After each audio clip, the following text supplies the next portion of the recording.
Hello. Today is December 7th, 1994. 50 years ago, on December 7th, 1941, war was the farthest thing from most people's minds. They were more likely to be interested in the music of the day, like Glenn Miller's In the Mood.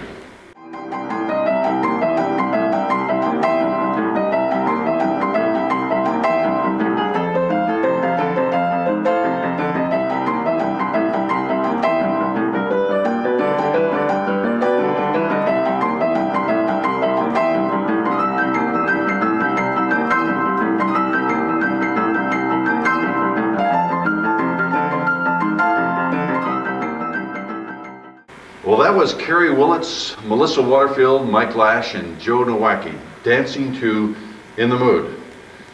That happy mood would be shattered when the U.S. was attacked at 12:55 p.m. Toledo time. Today, on the anniversary of the attack, my second and third hour World War II classes have made the following special to honor the veterans of that day and all veterans of World War II. Jim Nichole was a Whitmer High School graduate, a World War II photographer, and combat cameraman in the Pacific during World War II. This man is the Whitmer connection to World War II. Jim Nichole was the artist who designed the mural in the field house.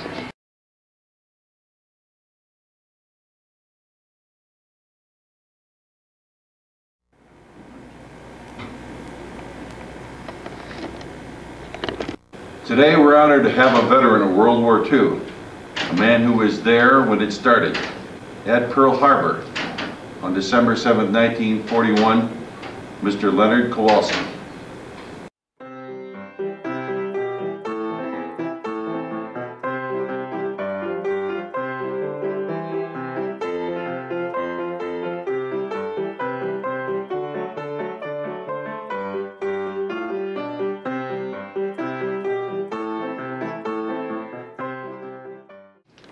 They might ask some questions. I know, Ida, do you want to say anything to? Well, I could start and tell them just what happened when the attack started, where I was and what I did. Go ahead. What happened? Well, I was collecting laundry PO aboard ship, and that was about 7:55, and I was just coming on the top side of the ship to collect money from the different fellows in my division. And as I was coming on the top side, I'd seen the Arizona get bombed. December 7, 1941, Pearl Harbor was attacked. Between America and Japan, these were the losses.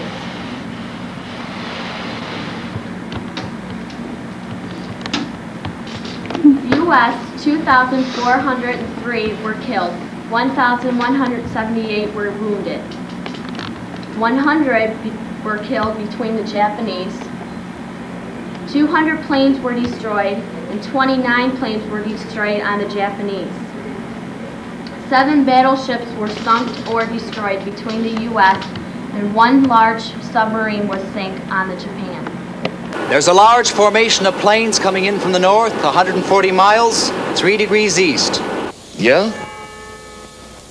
Well, don't worry about it. The U.S. made a lot of snafus or mistakes. Snafu stands for situation normal, all fouled up. For example, we lined up our planes in the middle of the runway. Also on the day of the attack, our radar picked up the Japanese planes, but officials said don't worry about it. Hi, my name is Jenny Roadruck. General MacArthur and Admiral Nimitz devised a plan called island hopping. The most famous, Iwo Jima, was the worst of all island hopping battles. It was 8 square miles of volcanic rock. In the 5 weeks of fighting, 4,000 U.S. soldiers lost their lives. It had been described as hell on earth. Okinawa was the last major battle before Japan itself. This is where the suicide kamikaze pilots attacked. During World War II, many suicide pilots called kamikaze flew for Japan as a part of their religion. It was considered to be an honor to die for the emperor. There were more pilots than their planes. They would simply fly their planes one way and crash into the U.S. ship. It was a hard thing for Allies to defend. Many pilots were shot down, some were successfully providing deadly.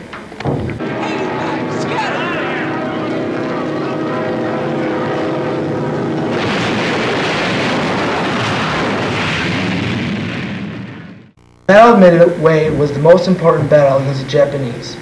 Off the coast of this small island in the middle of the Pacific Ocean, the Japanese lost 4 aircraft carriers that they never would recover.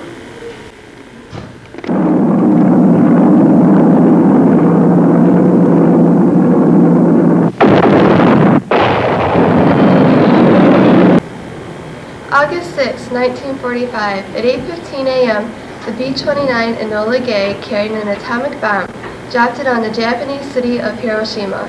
51 seconds later, it exploded into a mushroom-shaped cloud. Instantly, 40,000 homes and between 80,000 and 130,000 people returned to ashes.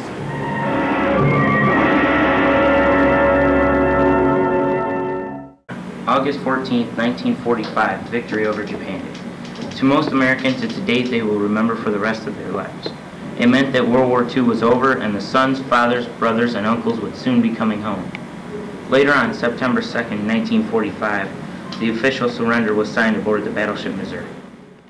1995 marks the 50th anniversary of the end of World War II, a war in which over 40 million lost their lives. There are many important dates we celebrate this year. D-Day, June 6, 1944, when the U.S., Great Britain, Canada, and the others, aka the Allies, crossed the English Channel, right here in Normandy, okay, France, to begin the big push of the Germans back to their homeland. This is how the Blade reported the invasion that morning with a paper called the Toledo Times, and later that afternoon as they reported the Normandy invasion. May 8th is VE Day. VE, which stands for Victory in Europe, was the day after the Nazis officially quit. And this is how the Blade reported that day. And as American and British soldiers coming from the west and Russian soldiers pushing their way from the east made their way through Germany, they came across places with names like Dachau, Buchenwald, Auschwitz. The Allied soldiers who entered the camps were combat-weary and hardened. In the 10 months since D-Day, they had seen countless buddies die, some in gruesome ways, but in no way had the bloody battles with the German army prepared them for this. That was war. They've got guns, we've got guns. This was madness. The murder of unarmed men, women, and children in the shadow of hills and postcard-perfect castles. As soldiers entered this horrible place, they couldn't believe what they saw. Lieutenant Colonel Weinstein recalls a guy saying to him, "Could you believe anything like this is possible?" The next thing he knew, the man threw up.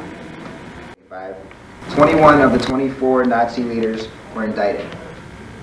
They were charged with conspiracy to wage war, crimes against peace, war crimes, genocide, and atrocities. The trials took place in Nuremberg, Germany, and they lasted about 10 months. They are known as the Nuremberg trials.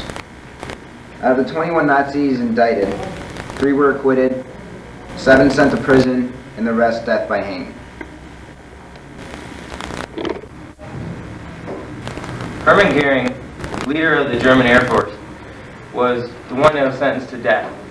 He had a 24-hour guard to watch over him, and somehow he still managed to mysteriously take a cyanide pill and commit suicide before he was hanged. This is Hermann Goering as he heard the verdict. Defendant Hermann Wilhelm Goering, on the counts of the indictment on which you have been convicted, the International Military Tribunal sentences you to death